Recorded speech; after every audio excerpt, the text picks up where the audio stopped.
আজকে রাস্তা দিয়ে যাওয়ার সময় দেখি খুব গরম পড়েছে, এর জন্য ভাবলাম আমি একটা কুলার বানাই। আর এটা যে সত্যি কাজ করবে আমি ভাবতেও পারিনি। এটা বানানোর জন্য প্রথমে লাগবে একটা কৌটো আর লাগবে একটা বোতল।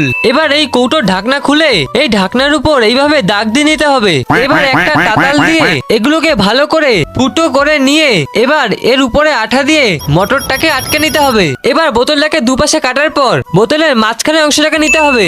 এবার বোতলের কাটা অংশটাকে এর উপর বসিয়ে মাপ মতো দাগ কেটে নিতে হবে। এবার এই বোতলের কাটা অংশটাকে এর উপর ভালো করে লাগিয়ে দিতে হবে। এবার একটা পাখা মোটরের সঙ্গে ভালো করে আটকে দিতে হবে। আমার কাছে বেশি ভালো ব্যাটারি না থাকায় এর জন্য আমি এটা মোবাইলের ব্যাটারি নিয়ে নিয়েছিলাম। এবার এটাকে আটকে তারগুলোকে ঠিকঠাক আটকে দিলেই আমাদের সস্তা কুলার রেডি। আর আমি এটার মধ্যে একটা চার্জার পিন লাগিয়েছিলাম, পরে চার্জ দিয়ে অন্য কোথাও গিয়ে এটা হাওয়া খেতে পারবো। তো এবার এই বরফগুলো এর মধ্যে দিয়ে এটাকে অন করে দেখি এটার মধ্যে সত্যি ঠান্ডা হয়ে যাচ্ছে। তো তোমরা যদি ভিডিওটা 300 লাইক করে দাও তাহলে আমি একটা ইলেকট্রিক নৌকা